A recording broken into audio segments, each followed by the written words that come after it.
I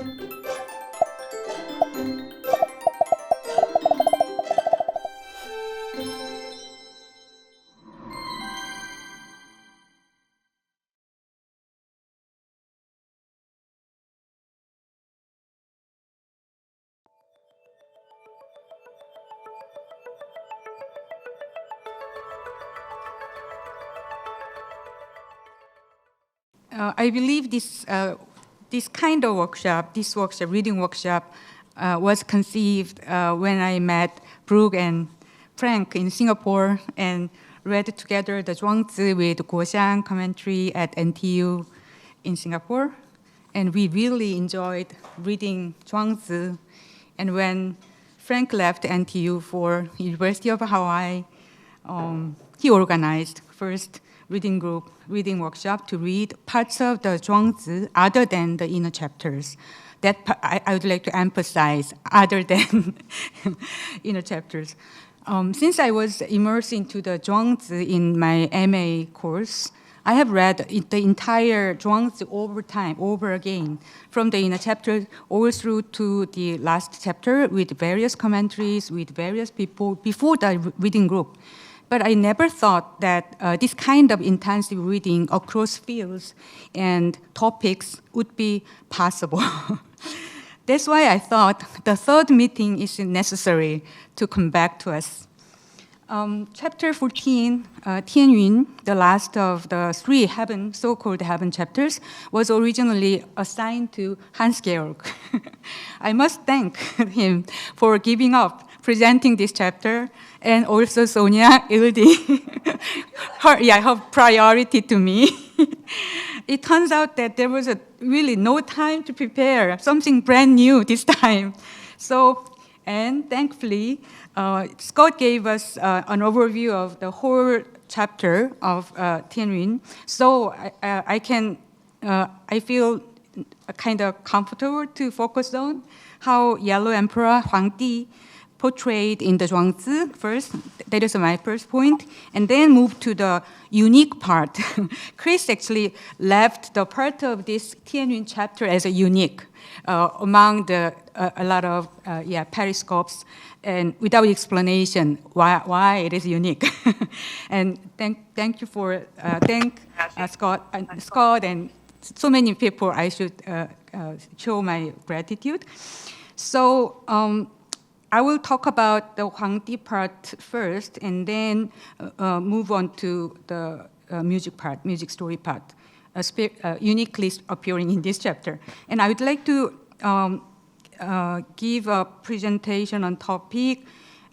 This topic, especially rather than Huangdi, actually music part, I have been thinking about for a long time, and so familiar to me. And some of you have heard of some part of it, but probably unfamiliar to others, especially students. It is an old story or topic to me that has been really around for 20 years. But I guess I have failed at the box office because it seems that still many people have not paid attention, attention to this story. So, so maybe I will repeat some part, but there will be some new. So, I will start. This is a very familiar kind of classifications. We have all talked about the Graham's one. And the second one is, actually, I showed this Liu Xiaogan and Graham classification to students in order to say, I arrange their opinion and their classification into a table so one can see at a glance. And this is the Graham's classification, and then next one is Liu Xiaogan's classification. I made these tables to show how much close they are, actually. Yeah, Graham and Liu Xiaogan came to very similar conclusions, as if promised to each other. Actually, Liu Xiaogan actually wrote about this coincidence in his preface, in English version of his classification of Zhuangzi chapters, I think. And as we know very well, he Graham and Liu Xiaogan used different terminology, syncretic and Huanglao, respectively, but chapters included are the same. Especially Graham's, the chapter that we are focusing on, Tianyun, are, Graham said this is quite later later chapter, which is formed quite late. So second, I just want to show the visually, they are quite overlapped. Even the part of Zhaiyou, the chapter 11. Okay, and then I am also very skeptical about the category of Huanglao, which is titled by Liu Xiaogan, but I think it's worth looking at why and what Huangdi may imply in the so-called Huanglao chapters.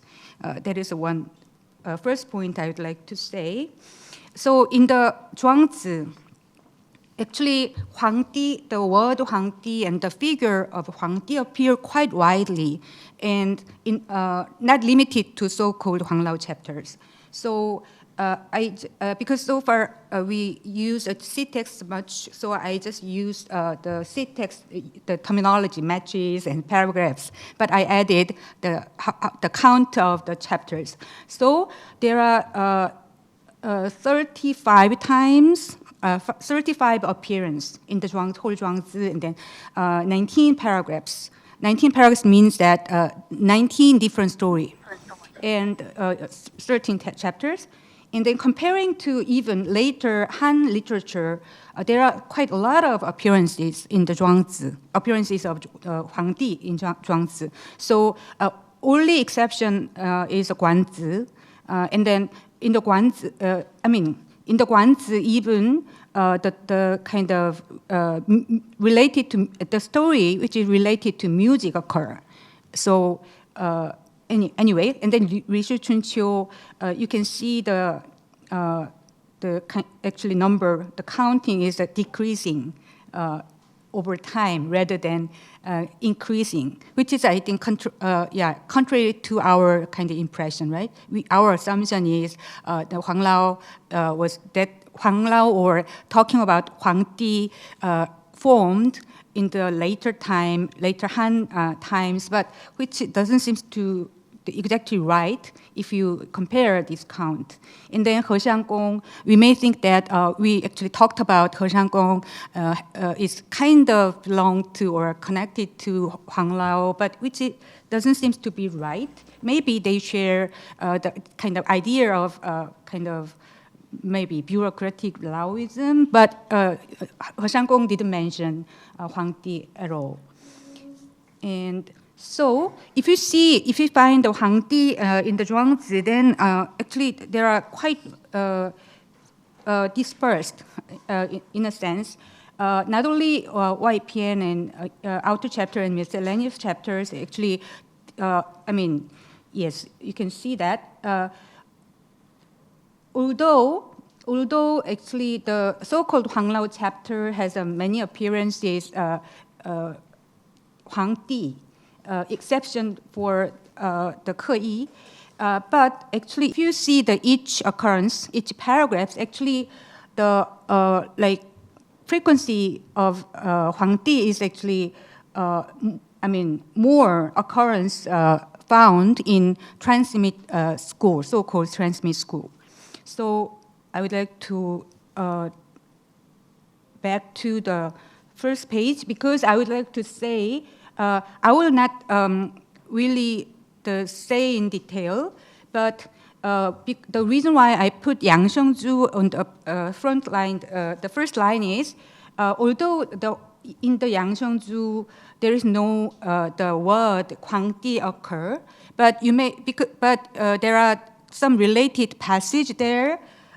You may remember 默不中音, so meaning that hitting, so each kind of movement and each sound the Pao Ding made is really exactly fit to the rhythm, right? When you say this, actually the unfamiliar terminology occur. One is a quite familiar one, Sanglin. Sanglin is a music of Tang.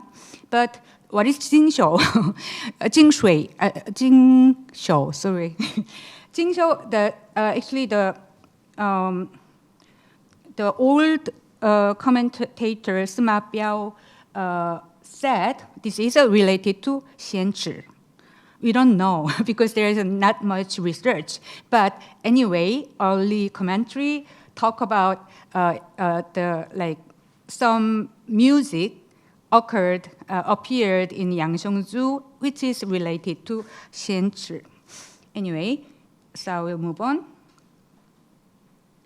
Okay, if you see, just before I showed 19 occurrence of Huangdi in the Zhuangzi a little bit closely, then you will see kind of divided a little bit, how to say, not very aligned attitude toward Zhuangzi are found, which means that sometimes the author of each chapter or each pericope maybe deal with Huangdi as a somehow kind of Taoist sage, ideal person of Taoist. So Huangdi is portrayed and described as a De Daozi or Qiu Daozi, or someone who teach Zhi, someone who pursue knowledge. But in the blue, the Tansuo Xuanzhu also, in Dao Beimencheng, which appear in chapter 14, also, I think I categorized this kind of attitude to the first line, kind of close to Taoist. But in your, highlighted part, you can see sometimes the author or editor describe Huangdi as a somehow problematic figure. So not really totally negative, but seems to be, this is a beginning of problem.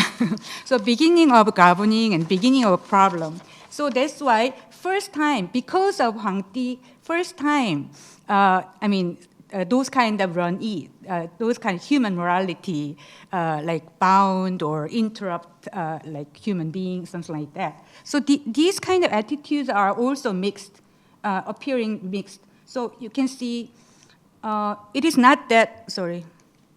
Where are you? Okay. It is not that this kind of one attitude only appear Hanglao chapter. The other is not, something like that. These kind of mixed attitudes are kind of occur and appear in the various chapters. So I do not want to push further, but I just want to point out there are kind of mixed attitude and mixed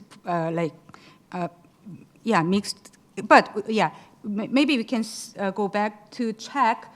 That kind of mixed attitudes didn't appear in inner chapters.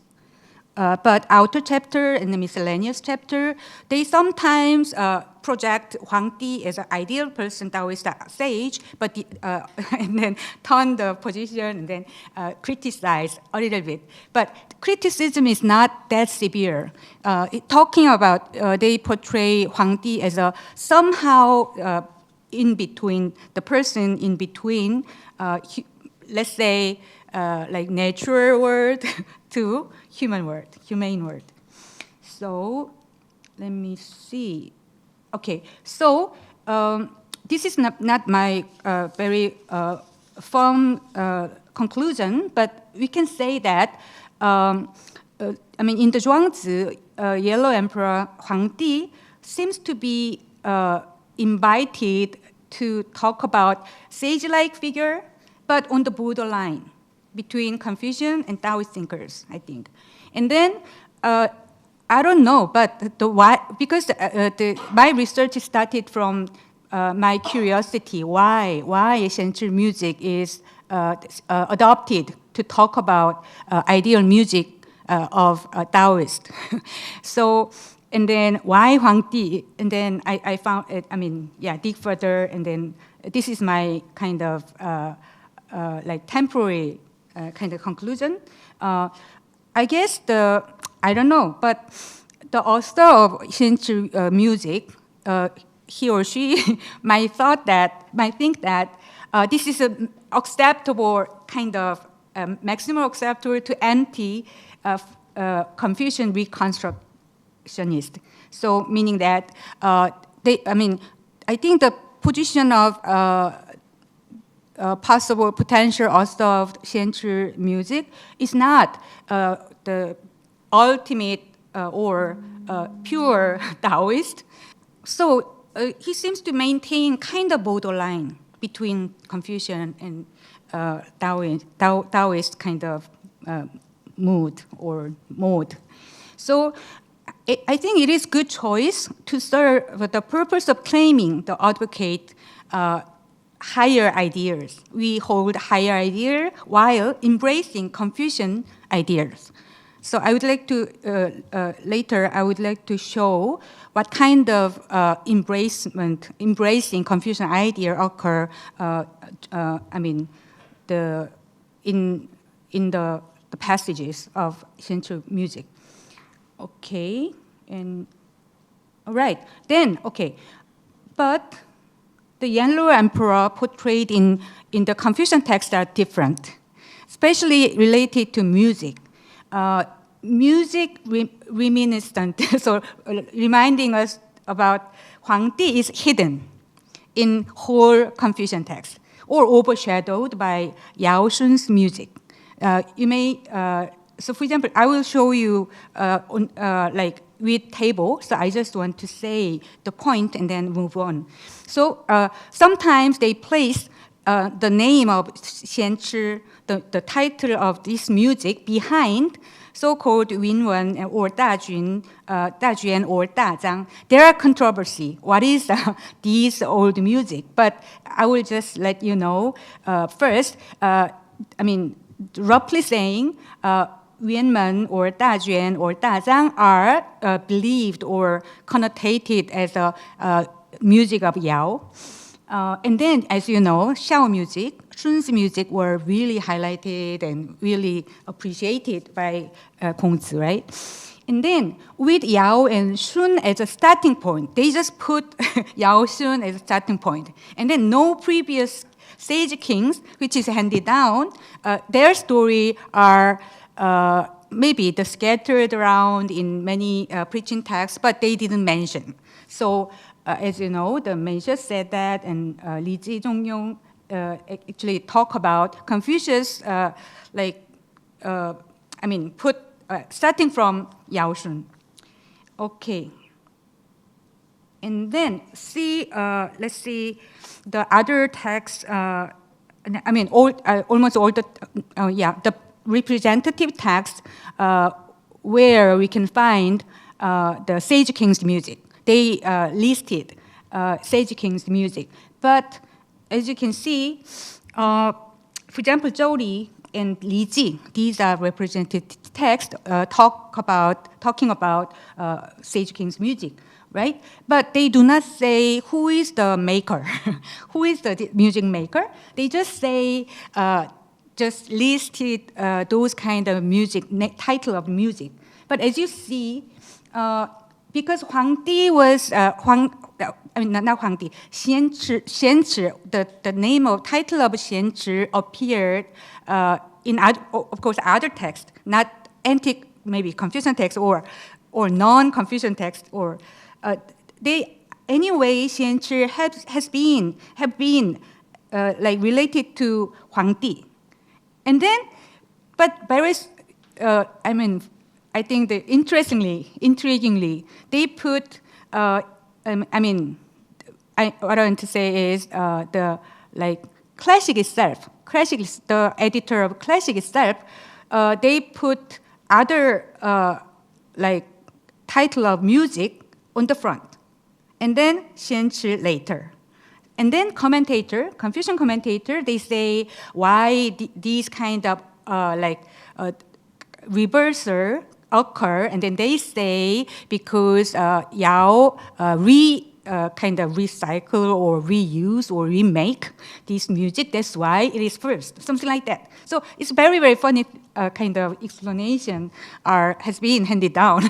But only Zhuangzi, that is first, I think. Zhuangzi say, I mean, I'm not saying the human Zhuangzi, right? But anyway, in the Zhuangzi, Huangdi is a really kind of music maker, and then performer, and then like music critic for Beimancheng, right? And then afterwards, Rishi Chunqiu a little bit extended this timeline. What is the Sage King's music? And then he put another kind of earlier, you can see, right? Shenong and Suiren, etc., etc. But those before Huangdi in the Rishi Chunqiu, actually before Huangdi, they are not really music. Something like they actually dance around and with like cow's tail or something like that. These are not like like how to say, well arranged and well kind of. It doesn't look like really developed music. But Huangdi, you may remember what is the Rishi Chunqiu early music. The chapters say, you know that, right? So, Lui, Huangdi invented and arranged Lui. Huangdi, so which means that, anyway. So, in that sense, if I believe Rishi Chunqiu is after Zhuangzi, if it is right, then Rishi Chunqiu accepted like Tianrin's version, and then put more additional remarks. I believe so. Anyway, so these different two kinds of explanation are looks like obvious because except for first two music's order, actually others are the same. This is very consistent. And then when I found this passage long time ago, I was very, very shocked because nobody talked about the Xianchi music. To me, it's so obvious, but nobody talked about, except for Fukunaga Mitsuji, who is the Japanese thinker, Japanese scholar. But anyway, as Scott just before explained and introduced, I believe like Heavenly Piping Story and Xianchi music theory have some kind of connection. To me, Xianchi music, I don't know, the author of or editor of Xianchi music seems to be kind of developed the idea of Heavenly Piping Story, but which is not the same, not just follow. I will show you, but apply this idea, abstract idea, onto very concrete and very realistic music. That is my reading. Okay, anyway, but I just want to add a little bit of kind of additional points that, interestingly, other heaven chapters also have music passages, all. So in that sense, might be those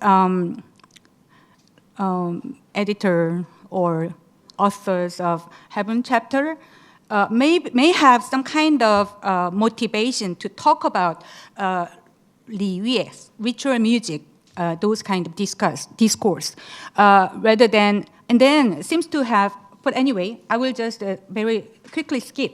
So here we have looked through Tiandi, and then we just very shortly talk about this. This mean I just brought the Brooks translation. Great music make no impression on the ear of villager, but play them, snap the willow, this Zheoyang, and then Huang Kao, the magnificent. But some people read this as not rather than Huang Hua. So that's why I think Brooks translated this music as a magnificent flower. And then they will light up with pleasure. And then, actually, there are no more the really useful information or useful commentaries, but it actually, I will just, very quickly say, to me, it is related to 大音西厢, but different version. Rather than abstract concept of yin and sheng, he talk about real sound. And then 13 also, we have looked through this morning. Here, again, I brought Brooks' translation. Erica wanted to translate this 人乐 or 人乐, and then Erica wanted to translate this part as a music, and then actually Brooke gave both. And then, so harmonizing with humanity produces the music, the joy, music and the joy. Music maybe / joy of humanity. Harmonizing with heaven produces the music, the joy of heaven. And then, as we already know from the Scott's presentation, actually the same concept occur. And the I will just talk about that and then move on. Structure of the Xianchi music now, just so far, the first point of today's presentation is, it seems to me that the author of Xianchi music, or if you can extend, then those kind of heaven chapters, they have some kind of deliberation to talk about something against or beat up, or I don't know, that those so-called Confucian ritual music discourse, I think. But anyway, right, the structure of Xianchi music, if you divided the structure of Xianchi music regardless of the length, then Huangdi, Yellow Emperor, performed Xianchi music. And then, this part, the second part is to me very important. Cheng got some feeling, got emotional responses, and then asked. This part is, I think, very important because if you are, if you are aware of the Confucian music discourse, there is no the question or responses from the receiver, or no, recipient. There are always talk about, Sage King. Sage King will take care of everyone. And then Sage King, make music according to his good human nature, something like that. If then the commoners can be transformed by the music of Sage King, something like that. But this is very different. And then third one is what we are going to analyze. After listening to Bei Man-cheng, the listener's responses, emotional kind of the Cheng confesses his emotionally very stirred, right? So the Huangdi talk about why you felt like that. Because of musical expression is blah, blah, blah, so that's why you felt this. And then how the kind of musical movement is kind of, transformed. Let's say transformed first. Later, we will talk about the... And then he used, as we saw, 3 steps. He used 3 steps to explain. And then Huangdi talk about why those emotions occur. And then how this kind of music bring Bei Man-cheng, the listener, to Tao. So these are all the original text. Just in order to revisit if it is needed. I just put, so I will skip all these parts. But So this one, Yeah, first part is simple, and actually, yeah, two kind of, anyway. So actually, just before Wang Fuzhi say 始终, and then, no, 始终终, right? 始终终. So first, and then the intermediate, and then the final one, right? But I just put actually full. So remake or re-perform or replay, because there are two types of interpretation how to explain these three steps. Some people think that it's like three movements of a whole, suits music. There are three different kind of variation or movements, but maybe we on the same theme, something like that. Some people say that played differently. So same music, but played differently. So that's why the emotions were flow according to different performance. I'm open to the two interpretation. Anyway, so okay. Now there is a we can see the three step, and I will just want to talk about.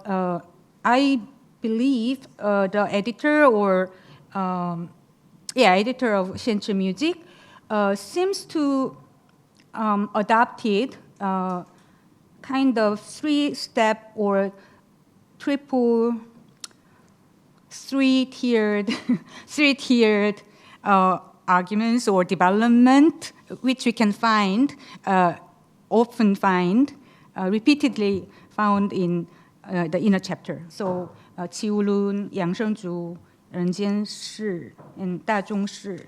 But the internal mechanism is not the same. But Zhuangzi like to use this kind of three-tiered structure to deliver what is the final one. What is the anyway? So as the inner chapters, Xianchi music also have three-tiered structure, but the inside, how to say, the texture are very, very delicate, rather than just give three tier and then let us guess. Here, this is very well deliberated kind of elaboration here, I think. I will one by one. So three step for I would like to say these three step is arranged for kind of let us know achieving Tao in the story, and the emotionally terrified or frightened or exhausted and confused. And these emotions, as I will say later, actually these emotions are very, very unfamiliar in kind of general or normal, conventional musical discourse in preaching period. And then performing also. And then there is a kind of former, how to say, kind of deliberation here.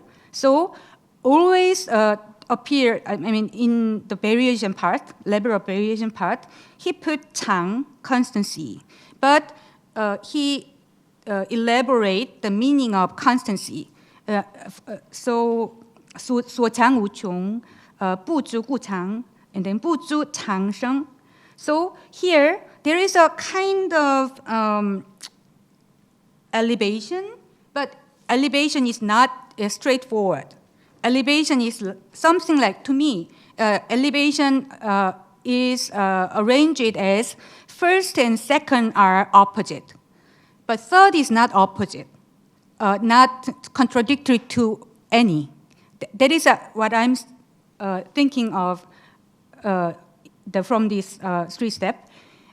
So first step is 所长无穷, meaning that still there is a 所长, so some kind of format or some kind of a rule to follow. But you can actually change. For example, if you are a musician or a music player, then if you learn more genre of music or more style of music, then you can actually change your style, versatile kind of musician, something like that. So this seems to be, so Sojeong Wuchong, I explain, I understand Sojeong Wuchong in that way. And then 不主顾长 means that establish it constancy, but not anymore. You just remain or stick to what you have make model of, something like that. And then 不主长生 means that now you are not remaining at the level of what is the structure of musical structure, what is style of music. You are now really focused on and each like kind of movement. So I mean, real sound, something like that. And then as for the style, he put the editor put a different kind of like formation. So once A, once B, and can be A, can be B, and then so you can see actually the kind of opposition or opposite made between first step and second step.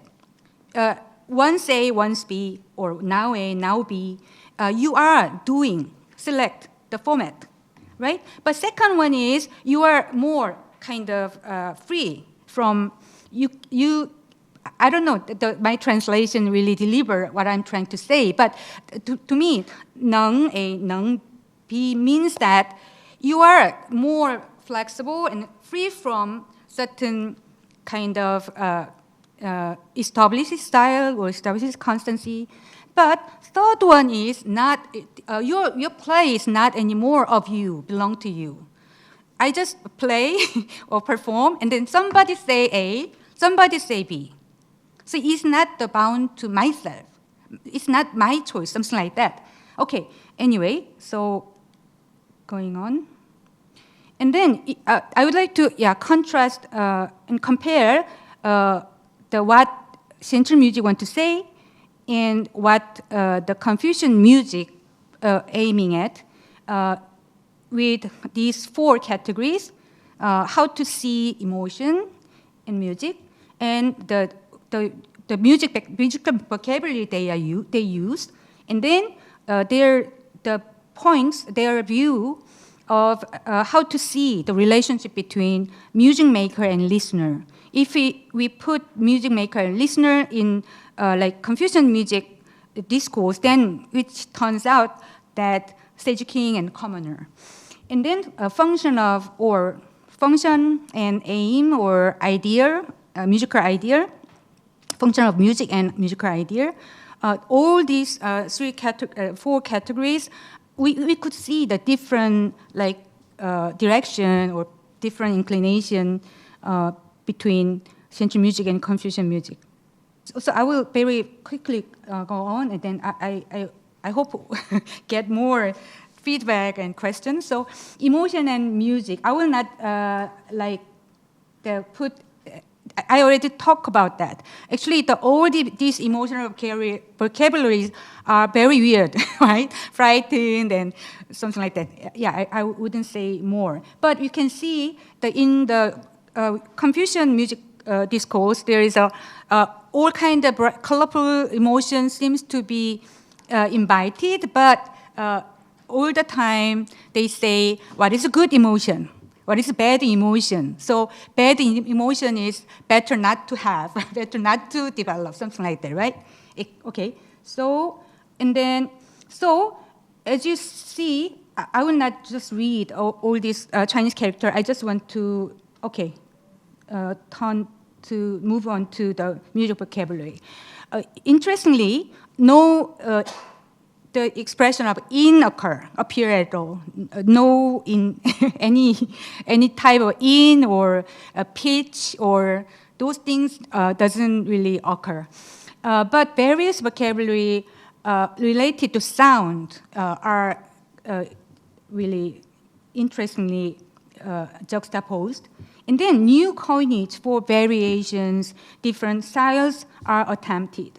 And then among these three, actually, 不足顾长, this middle one has been accepted as a so-called aesthetic terminology And then when they talk about, but not only for like music, when they talk about calligraphy or when they evaluate painting, they used 不足故常, later kind of aestheticians or artists.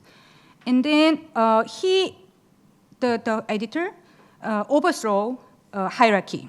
So for example, like 天人, this part, so first line, as we will see, this first kind of step, the vocabulary appear in Confucian musical discourse, especially the representative literature of Yueji. I will show you later. But kind of, yes, overthrown. This is a kind of very basic line. This is a foundation. So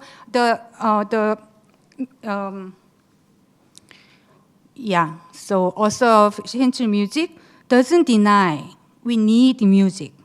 In order to have music, there is a kind of basic education or basic acceptance is needed. He doesn't deny or reject at all. But as if, this is very basic, something like that. Okay. Here. So the first line, I just put just very summarized lines, but you can see, where is it? Yeah, all these parts appear in Yueji. So all this line, in the first step run, Tian and Li Yi, Tai Qing or Da Qing, look like some vocabularies look like Confucian, but some vocabulary look like Taoist, but it is not that. Actually, all the like highlighted in yellow appear in Yueji. But there is a kind of turning point later when he summarized this line, so Chang he actually a little bit turned towards Taoist. So, as you see, even like those kind of warm, like in the winter sleep, something like that, those each very delicate lines all appear in Yueji. You can see that. And then the third point is the relationship between music maker and the listener. Confucian music sees Sage King as a authentic, legitimated music maker, and then let figure of Sage King edify the commoner. So listener is always a passive receiver, but Xianchi music is different. Listener and music maker are kind of interactive relationships, form interactive relationship. I think if Peimencheng didn't ask any question, didn't have that kind of stirred feeling and ask, then Huangdi may not have anything to say. So, and then, final point is Confucian music aims at moral cultivation and social integration, but Xianchi music leads us to stupidity, losing the notion that I'm right and you're wrong, and reaching Tao through music. And then my final concluding remark is, I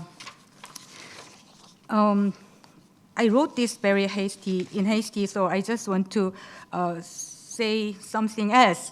As I said at the beginning, except for Fukunaga Mitsuji, no one even noticed the central music discourse.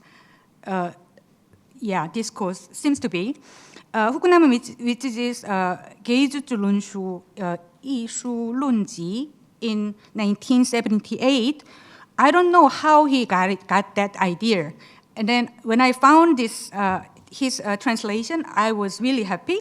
But letting us, not those kind of 艺术大师, 美学大师, so Li Zhouhou, like letting aside Li Zhouhou or Guo Moruo.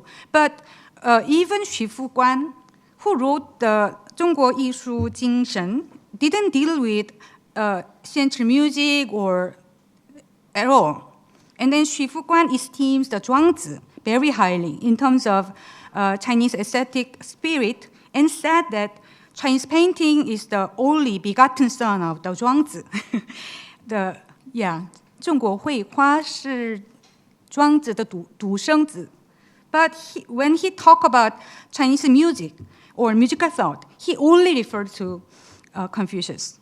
So it may not a matter of timing or scholarship. I don't think Xu Fukan or Li Zhouhou, Guo Lo didn't read through the Zhuangzi. Of course they have read, I think. But it seems very difficult to detect it. So one of the reasons why, to me, the one of the reason would be we usually do not reading Zhuangzi beyond the inner chapter. So people just read the inner chapters and tend to think, just read the most impressive stories among inner chapter, and then start to discuss, and then figure out what would be the best interpretation. But I think we should read more, read more Zhuangzi beyond inner chapters. Yeah, that is all for today. Thank you so much. And then now, okay. Q&A, open to questions. Thanks, Sojeong. And I really like the way you brought out the parallels with the Confucian music discourse to kind of show us how ways that the Zhuangzi, this passage may have been playing with some of that. And also how you really brought out the change in what you call style from the one performance to the next, like the E something to nang, and then huo wei. I thought that was really interesting to kind of ponder how that plays out. So anyway, time for questions. We got plenty of time. So yeah, Sonia. The more tired I am, the more talkative I become. It's a very dangerous trend. Now I'm exhausted. So yeah, first of all, I do not know what counts as box office success, but I teach this article every year. Oh, I see. For two reasons. One is I don't want to be the one tackling this passage. Which is so difficult. Yeah, that's why I actually published that article. For me, it's a service my to use. humanity. And the article really makes clear the connection between these different movements and the effects associated with them. For that reason, it's very useful. But second, and it didn't, I think, come up in the presentation briefly when you talked about yin, but it. In, yeah, right? The article also argues that that Zhuangzian approach to music also messes up with this hierarchy between shang sound in, which can I guess like pattern sound yin, tune tone. I don't know the difference between the two, and then yue music, and that messing up of this hierarchy sound, tune or the pattern sound and music. It messes up not just the dichotomy between, or like the hierarchy between the gentleman and the masses, but you argue also human and animal, right? Which ties this passage really nicely, not just to the heavens piping passage, but also another passage in chapter 2, which is about the twittering of birds, and if it is different than human sounds, which is a very interesting question. It's like sounds, right? Not music, and there it is again the absence of music. Then it's just comparison of sounds. Anyway, I had another question, a comment in mind, which was about earlier when you were talking about the range of the ways Huangdi appears in the Zhuangzi. You said that it is sometimes ideal and sometimes a little critical. I want to complicate that, the second one, a little critical. So I remember because it was my presentation, and I presented on Robert Jur in the second meeting. And in Robert Jur, there is this, what might be too negative, or maybe it is a little critical, portrayal of Huangdi. It says that, and I remember that there is no one in the world or like everyone exalts Huangdi so much, but then he failed to like perfect his virtue, the Chuande. And then it says during his rule, blood was flowing like river, like 100 li. And maybe it is still like, it still counts like a little critical, not too negative, because it's not like I have a good sense of the sensibility is symptomatic of the period. Maybe that was just the imagery of an incompetent ruler instead of like someone like really bad, right? Like, yeah, he just massacred some people and like some bloodletting happened. So there's that. And in the end, everything is relative. And maybe having blood flow down like river is not as bad as being a hypocrite, which is Confucius and the ravager, right? So there is that. So I don't know what counts as a little critical. So this is the typical philosopher move where it's all about definitions, right? But yeah, this iteration of the workshop also made me realize my own biases about the range of positions I tend to present, and I tend to always go with the wider range, where here Huang is very negative, here it's very positive. For my own interpretive purposes, like it is a bias, and I recognize it's a bias that it like highlights the multi-vocal nature of the text. And then when Huang Di appears so positively in this chapter, then it's like that positiveness appear in brighter colors, maybe. But anyway, that was my little spiel about Huang Di and Ravager. It wasn't a question. Thank you. Thank you for the presentation. I would actually like to read your article. So I'm not sure if, I wonder if you could share it with all of us. So I keep coming back to this Tian Dao chapter, so sorry for that. Okay. So Erica raised the possibility of this le not being read le but yu, and then I think that matches well with a he there. But there was one, if you can go back to that slide, you have it there somewhere. Yeah, I put. I never was able to make sense of the 所谓君调天下, and I'm not sure if you intended that, but I wonder if 君调 could be read in a musical term as well, because tiao, now I think of it. You're talking about Tian Dao, right? Yes. So now I think of it in the context of your whole presentation. Tiao is like tuning, no? Okay. Is that? I mean, I don't know if that is possible or not. You have a slide where you have this. It's the slide where you also have Da in Xi Sheng, the Lao Tzu quote there. Okay. To me, the same character doesn't, necessarily have one corresponding meaning. So I should check whether the tiao you mentioning is, what is the context of it? So are you? It's connected with the. Oh yeah. 君调天下. Oh yeah, I see. Okay.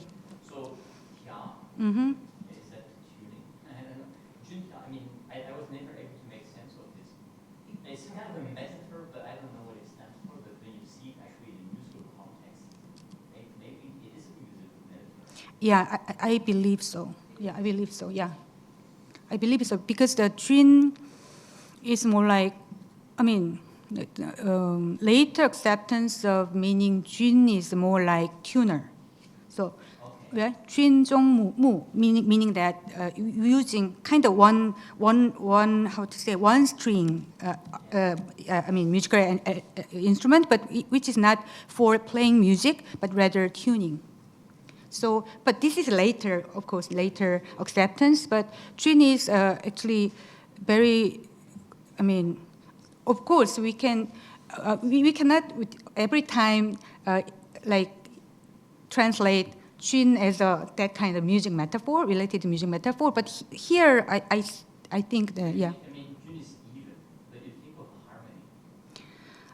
Harmony is, it's sounds that go together. There is no sound that tune it. Right. Okay. Actually, I wrote the paper on Jun, but in Korean. Actually, three paper. so sorry, but yes, I actually made some study on that because Jun sometimes, which is actually it should be read as a win, right? Which is the potter's wheel. Yeah.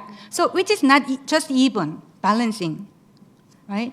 So there are kind of many different translation can be made according to the context. Mm-hmm. In music, there's like an equal tempering system, and even in the Warring States bell sets, there's a particular tuning. They don't talk about the tuning, but you can study what the tunes are, what the tones are of the bells, and they actually correspond to piano keys, as it turns out. Like they're that system, which is not equal tempering, but like they're, roughly the 12-note scale. I mean, and so like we maybe think something about like that. the Pythagorean tuning, right? So rather than even and equal tuning. Are you saying the Pingjunli, right? Well, I mean, there was no equal temperament per se. Yeah. In Lawrence Shakespeare, but there Right. seemed to be something that I mean, was very much my- just intonation in the Zhanghui bell sets. If you look Scott, at it. you'd better to use mic. Huh? You'd better to use. Sorry. Yeah, so if you look at the Zhanghui bell set, not necessarily what you can derive from the actual pitch measurements, but look at the way the nomenclature is Yep. is used in this idea of putting major thirds and fourths below the pitches. The way it works out, it suggests something that's very close to Western just intonation, which is a really interesting kind of phenomenon. But so you could think of Jean in along those terms. I was just thinking the same thing when you mentioned it. So.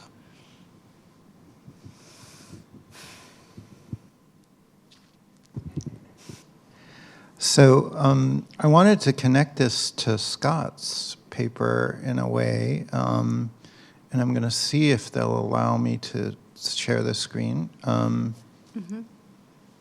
Here we go. Okay. So one of the ways that this passage about the animals reproducing appears in kind of early texts is in this passage from the Huainanzi. Tobias and I were just talking about this online, and it's got the same the voices, etc. And just like when these appear in the Lauds, it says this is the utmost of essence, and then it continues. Then this, and this is Major's translation. Then when the sage nurtures his heart, nothing is better than sincerity. With utmost sincerity, he can move and transform others, right? So this is kind of a use of those metaphors to talk about Cheng, right? And I spent a long time in material. You mean sincerity Cheng? What? Sincerity Cheng, right? Sincerity Cheng, but in material virtue, I spent a lot of time on this, and my argument there is that Cheng is affecting others through a process that's often likened to musical resonance, right? Yes. And you Cheng. see that in these passages.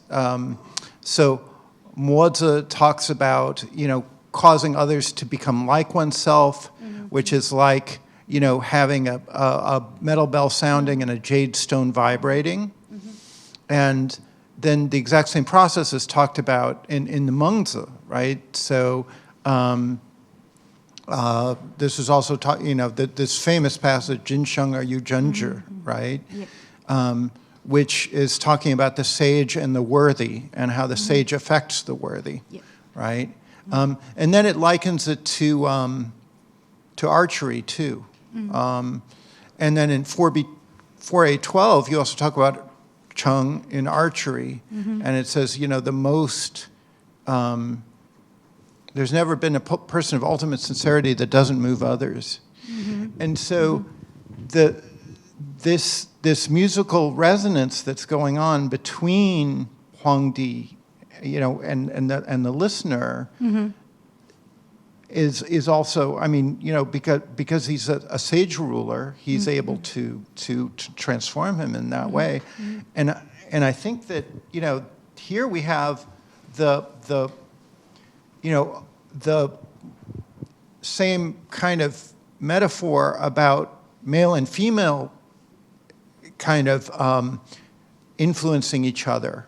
So it's not so, and really, of those different examples, you have things like the brother crying when a new baby is born, right?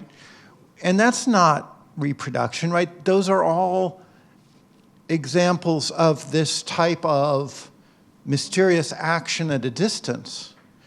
And so they're all metaphors for the way that the sage can affect the people of his age, is what I think. But anyway, but there's no question, though, that that metaphor in the Huainanzi is used to talk about that, about Sheng, because we've got the final line there. And so this affecting someone through music, which is what the Yellow Emperor is doing, fits with that pretty well. And I just wanted to drop that here because it's a connection between the two parts of the chapter. But I have a little bit different opinion on it because actually I do more researches on Huangdi, but not yet for Beimancheng, actually. And then actually there is my remained task. Why Beiman? Why Cheng? Right? Yes, yeah, really. I started because there is no chance to do it. Because this is a small matter, but when you find out something, the clue, then it will turns out the big kind of project. So that's why I haven't done yet. But the reason why I just stop you or just want to talk about my not matured idea is that my reading of this Xianchi music is more like think about the interconnected and interactive relationship rather than one transform, sage ruler transform or something like that. So in that sense, that is a pure guess. Why Cheng is the name Cheng is given to listener rather than someone who I think maybe he transformed himself rather than by developing his sensitivity. Might be female metaphor, I don't know. Yeah. First of all, I would like to say, I also use your Zhuangzi article in my undergraduate class, even though So the you are telling. small number of the enrollments. But anyway, so I think it's related to, so in the previous presentation, I asked Scott whether it's music kind of changes the people or it's people change himself and then they have different response to the music. Then according to your kind of explanation, it is not kind of special kind of music, but is what is more important is interaction. Yeah. So that is how we can change. So it's not just I change myself, but it's kind of interaction with the music. So this is what you want to emphasize? This is one part. One dimension. So there's also special type of music, you think? Yeah. Confusion. Otherwise, why? The authors elaborate the musical style and transformation and then variation so much. Mm-mm. So in that sense, the author of Xianchi music doesn't really deny our kind of endeavor to make good music, better music, or something like that. Mm-mm. So actually, I gave a talk on Xianchi music for. National Contemporary Orchestra, contemporary orchestra. And then when I said, I thought that this is very, very new and this is not well-known idea, etc., etc. And then after they listening to my talk, they said, we always do that. Nothing special, they said. And then I really know. I seems to be no. I do not know what they really feel, what they really develop their skill. But I think I seems to be. It's right. Right? Real musician, they always pursue, going beyond something which is educated and established. I think. Even if it's disappointing that they said it's not surprising, it should actually make you feel good. Right, because right. On the one hand, I thought, so disappointing. This is very new, but they said, yeah, we always do that. What is it else? And then I was really shocked. But on the other hand, it's heartening. Yes. Because you're on the right track. The real yes. People can't talk about it. Right, So, yeah, exactly. So I have another question. Yeah. So now today you talk about music, but also for me, what is interesting about your mention of Huangdi, because in the Shanxing chapter there is a Huangdi. So I would like to, in order to understand the passage, I try to understand what the characteristic of Huangdi, and I didn't look up that much, but look up, but I cannot find what is characteristic of Huangdi because very fluid. So For example, like the Yao and Xun, they abdicate, and Xun is famous for the filiality. So there's kind of certain characteristic, but Huangdi is very fluid kind of figure. And then you mentioned today, maybe this person is at the borderline between Confucianism and Taoism. And I think about the Kongzi, and Kongzi in the Zhuangzi is, on the one sense, it's kind of like the mouthpiece of the Zhuangzi, also it's criticized. So maybe in that sense, it's like not the borderline, but it's like the one coin, like from the, this just one coin from the different aspect we can criticize. That's why I said borderline. But borderline, maybe, it's the same. But now I'm just thinking that it's not just about the borderline, because Huangdi is precede Yao and Xun, which is the purely this Confucian sages. So maybe they are inserting Huangdi, and the author or anyways, who attribute the Huangdi as something. Maybe they are inserting before Confucius there is a certain figure, and this figure. So what Confucius claimed that is what you're saying ancient is not ancient enough. There's another figure, and then the Huangdi is not also actually the pure ideal type of sage in the Zhuangzi. So maybe it's not just borderline between like Taoism or between Confucius. I mean, this is one maybe we are thinking about. Anyway, so I think this part is really interesting. And also, if it is borderline, is there any way we can find some common characteristics? So even it is fluid, but is there any way we can somehow figure out what the Huangdi characterized, or what is kind of symbol of, something like that? You cannot find any commonalities? No, I mean, I do not want to stick to my translation, borderline or something, expression. I can actually revise the word or vocabulary, but what I'm talking about with borderline is very similar to fluidity. So because of the Huangdi's figure is somehow belong to before human civilization, but still he's regarded as the first person who started this civilization. That kind of fluidity is the reason why I think the reason why the author of Xianchi music chose him rather than say someone very ancient and very old time, and not Yao and Xun. Because of that kind of flip side aspects, it's very intriguing, right?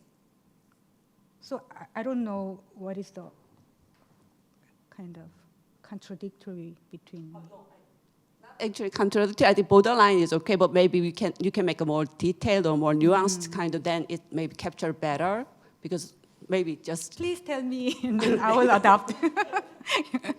Maybe tomorrow. So the dialogue is between Chang of North Gate, the fully formed, and Huangdi. Chang of yeah. So you think that's not fully formed, but fully formed? How do you translate Chang? I do not translate Chang. Just just say Chang. Not yet. So I wonder and I'm sorry if you already covered it in the article or in the presentation if I missed it. So I was wondering what the contrast is, and if it is, maybe it's not like Chang is in form, maybe that's not the way to approach it. Because then I was wondering why contrast that with Huangdi and not I don't know. It's not a person, right? It's an ocean that's being because I didn't have full study on what is the Chang here, so that's why I said Chang of Northgate. I didn't say form or something. It just occurred to me that you could also think of it possibly, it's maybe reading too much into it, as a play on the Lunyu line that 心与事立于礼成于乐. Yeah. No. No? Okay. Shut it down pretty quickly. No. I mean, I appreciate that Cheng Yu Yue, but not for this case. Ironically, maybe.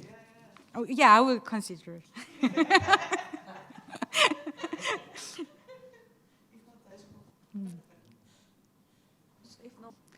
I also like the reading of the borderline issue, that the dialogue happening between, if it is fully formed, just Chang isn't completion, versus borderline, that to me is a more interesting contrast than complete versus emptiness, or so. But I do not know how to read why they picked Huang. If it is borderline, right, that presents really interesting interpretive possibilities there. I mean, the character of borderline or fluidity is not given by themselves. I think some kind of plotting saying or legend must be there first, and then Zhuangzi or the author of Xianchi music adopted it to say what they want to say.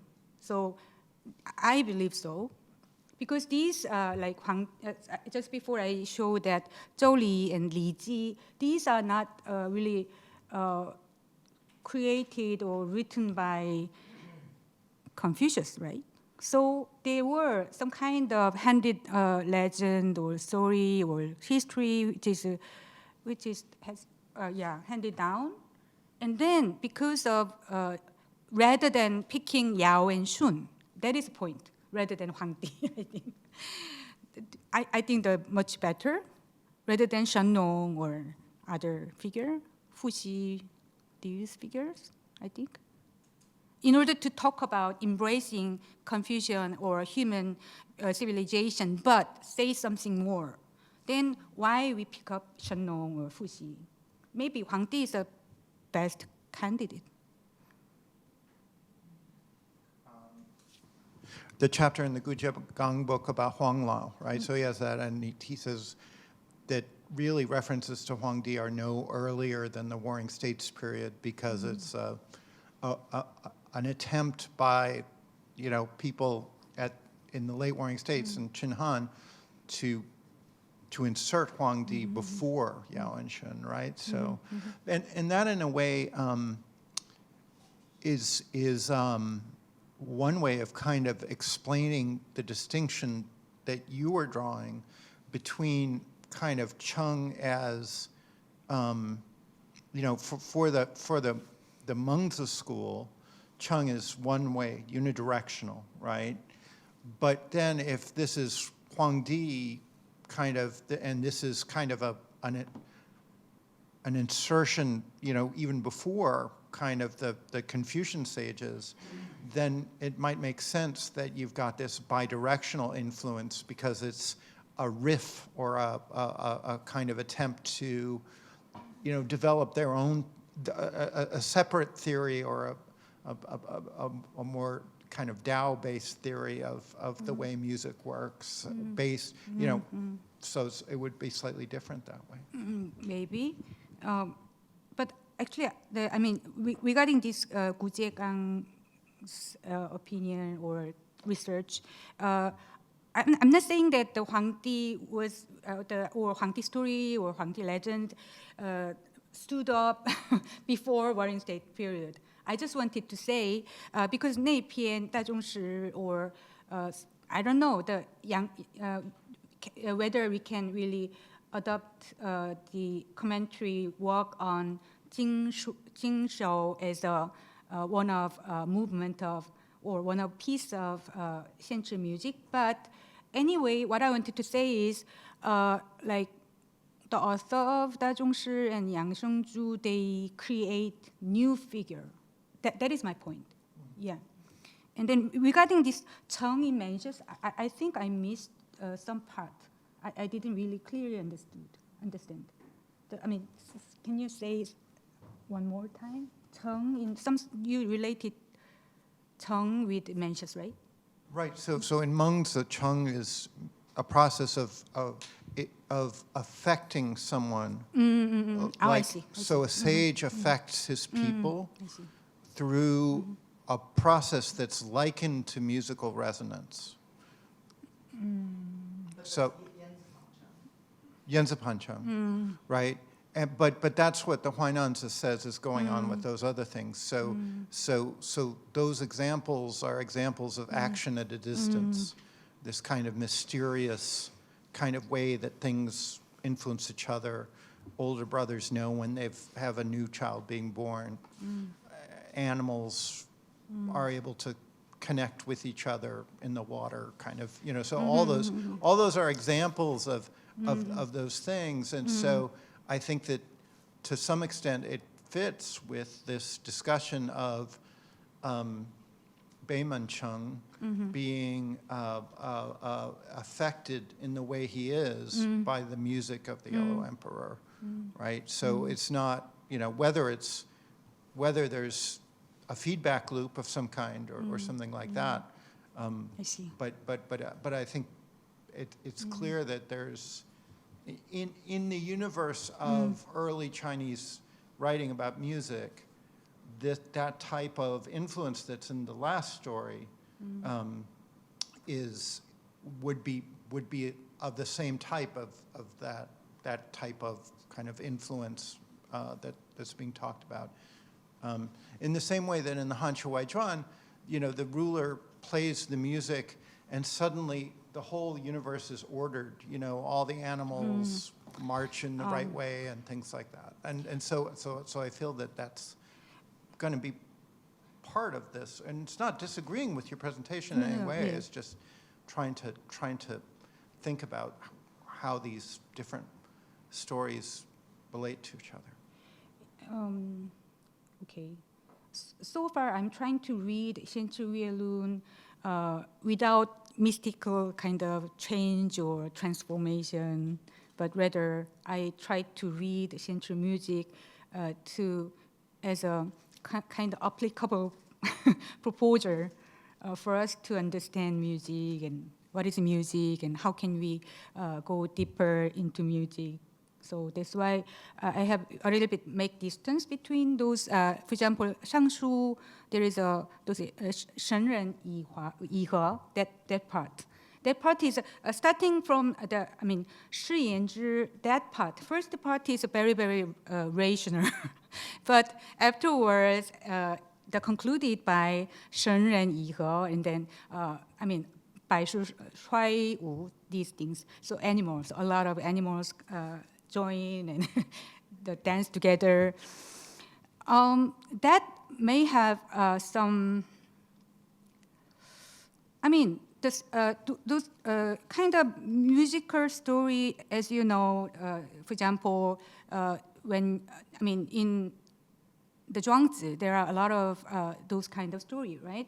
So when you play, so kind of very strange and very mystical bird visited you in the palace, and then the play, the best music for human being, but was something like that. Those kind of things also seems to me that demystify those kind of saying. Actually, frankly speaking, I think the Confucian musical discourse abruptly invite those kind of mystical transformation. But I don't think, some passages in the Zhuangzi talk about similar thing, but not all. And then especially Xianchi music doesn't follow that path. That is my impression. So okay. I completely agree that this obeys and takes the form of a lot of other discussions of music. But the only reason I'm talking about this is because I feel that this discussion of music is being used within the context of this chapter to talk about a particular set of issues. And I guess what I would say is, if you look at the story of the kind of shaman Ji Xian, right, from chapter 7 of the Zhuangzi, to me, the way that the way that kind of Huzi is showing these different forms, and then each day there's a different kind of appearance, appears differently, and then has this kind of effect so in that story, it's kind of similar to the way that the music has this different effect at those three times, and so in that case, I wouldn't say that the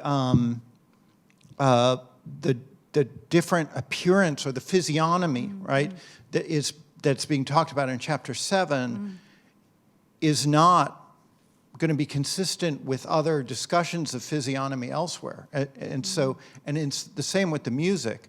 But I guess what I'm talking about is what its function is in terms of the way that discussion of music is being used vis-a-vis the goal of the chapter. Maybe the editor's intention in this way is very much like the way physiognomy is being used in those discussions. And so I'm not raising this to disagree with the way you're comparing this across different examples of rulers and their trademark theme music or whatever, but rather as a way of saying, okay, in this particular case, why is it in this collection? And that's the only reason. So I just want to clarify, I'm not disagreeing with your interpretation. I'm just saying that, look, this is kind of interesting in terms of the ends of whoever put the chapter together. Yeah. Thank you so much. But that makes me think about this issue of like how these take on different meanings in different threads, right? Yeah. I've actually, because I read this with you a Yeah, long I know. time ago, I read it through a music thread all along. But you could try to say, like, how does it fit into this chapter, which is not about music, right? Yeah. But the other, what I wanted to ask about was, I mean, it seems like the music is just, you can read it as three ways of looking at the world, right? So you have, a kind of clear natural structure, the alternations back and forth. And then at a deeper level, you've got it can be A, it can be B, which fits a lot of descriptions of Tao, right? And then on the third level, you've got can be deemed this or that, which doesn't correspond to much, but would correspond to stuff in the Chi Wu Lun chapter, right? So you could say it's, sort of three, there's like the kind of more TND, patterns of the world view, and then there's the Tao that can be this or can be that, and then there's this even more radical view underneath it. That would seem like I think probably a common way to read this, that as not really even about music, right, but really about three ways of looking at the world. So my question is, do you think that plays any role in it? I mean, is this not a comment about the world at all? You seem to be reading it just on the level of music and the cultivation effects of music. But do you think it is also that's something like a metaphor for ways of looking at the world or something like that? Or do you think it's not that context at all? It's kind of meeting another musician, say, because the reason why it looked like so common is, firstly, the third level or third step is not a way of looking at the world, I think. This is more like kind of maybe merged into or I don't know, flow or some kind of that moment, I think. So that is one thing I would like to answer. And then the mechanism look like, or that kind of organization or structure itself looks like in common. We can see those kind of progression or like achieving the holistic end through this kind of structure. But it is the kind of special if you apply that structure to explain music better, much better than the mainstream of Confucian music discourse. Because as I said at the ending, closing, Shifugan, Gomoro, all the people, they have read, but they didn't find anything new. because of, I think that is a very weird. I think very weird. If you are a musician or if you are a music lover, you can easily understand what's going on. They are not talking about mystical experience or kind of mystic merge or something. They are talking about what is the kind of way to go if you love music or if you experience music or something like that. So, I mean, I don't think I gave the good answer, but.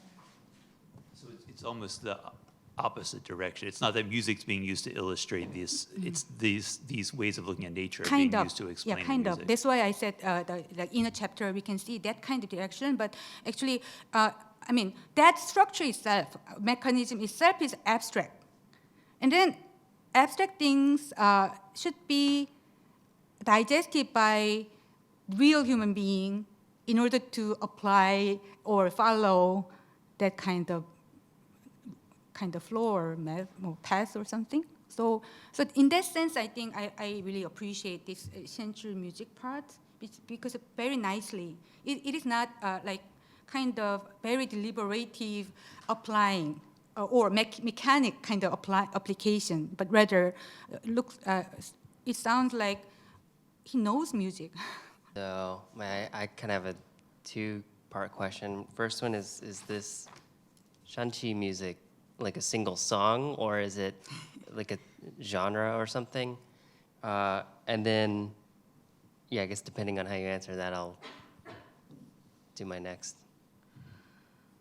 I don't know, but I don't know. But what I'm thinking of is kind of jazz. So rather than one really fully articulated sonata style music, kind of. But I don't know really. So how can we say music as a single music? How can you say this? I mean, we are too much obsessed by the notion of kind of classical music, right? Which is very kind of modern thing. Beforehand, I don't think they really obsessed by each note in the sheet music, I think. So this is a kind of, we need to a little bit upside down or thinking music in different way, I think. So maybe single music. So that's why I open to two interpretation. It can be like one music meaning that maybe the notation might not be that meticulous, but anyway, there are some kind of manual for that music, but played differently, so the receiver or listener could feel differently. And the other way around is also fine. I mean, plausible. You could think of like what jazz musicians do with a jazz standard. They could play it straight ahead the first time, and by the third time they're just going crazy with it. Yeah, something like that. Anyway. Because I mean, in Korea also there is a similar to jazz music, Shinawi. They actually look like very same thing, kind of, but actually all different. Yeah, right. And your second question? Yes. So I was wondering then if, this could be like an additional point. You listed 4 points of differentiating this type of music and Confucian music, and I wonder if this could be an additional point in that, I don't know, to me, Confucian music, tends to be mostly the same or something, or they follow some kind of notation system, or maybe especially in the context of like ritual music, I guess. But that if this, if the Yellow Emperor were playing this music to a different person or at a different time, then it would be different. So I feel like, maybe that could be an additional. Actually, I didn't, thank you. Thank you for pointing out. Actually, I was thinking of, I didn't really directly answer to your points when you talk about Mencius, because Mencius seems to have a very different notion of what is the good music. He also had, seems to be follow those kind of typical Confucian music discourse, but actually Mencius said that everyone knows that 진주위에 여우 구주위에 And then it actually really shocked the later following commentators. So that's why, for example, the Zhu Xi said that, it is just impromptu. He mentioned this, but it is not what he wanted to say. How could it be possible to like Gu Yue and so old music, classical music and popular music, or the like fashion, popular music at the time are the same, something like that. But I really do believe he really said so. So in that sense, actually, if the music is the same, how could it be enjoyed by us, right? It is not possible. So even if you follow the Confucian music discourse, there should be some innovative interpretation. Otherwise, they couldn't survive. So, so that's why I didn't say this, because this is a little bit related to other discussion. But yeah, maybe you can say that. Okay. Is it okay? Okay. Yeah. Well, from the music lecture course that we just made, my understanding is that that's why Chinese Confucian ritual music died, was because it didn't change. He already joined in my lecture, so don't say that. Oh, okay. I'm sorry. That is not. Is that a spoiler, I guess? Yeah, spoiler. Okay. And maybe I can just ask this at dinner, or I don't know if we want to wrap this up or not. Is it a brief one? Or? Okay, maybe. Okay. So, yeah, so, okay. So I was wondering then also about the 3 emotional responses. I wondered if those were, like, necessary to have those specific responses, or... Because, well, at least it seemed like the last one seems kind of maybe necessary. I'm not sure the stupidity one, but well, I don't know about the first 2.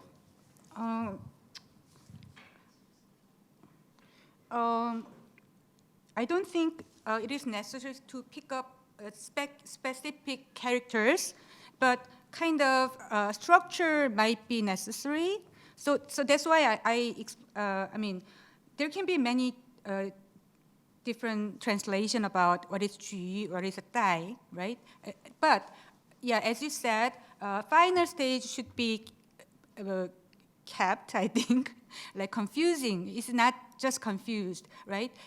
Which is the I do not stick to myself. So that step is necessary. But front part, you can actually put another emotion, I think, which is not necessarily Qu and Dai. But to me, Qu and Dai are natural because, I mean, point of the first play or first movement was, is very strange. It's not very, like, familiar to me. So when you jump into different culture, different music style, you may be, maybe the different degree, but you may feel a little bit, oh, what is this? It's strange, something like that. And then relieved, because you are already immersed into that music, something like that. Yeah, so not necessarily specific the word, vocabulary, but yeah. Okay, well, that brings our panel to a close. Let's thank Sojeong once again. Thank you so much.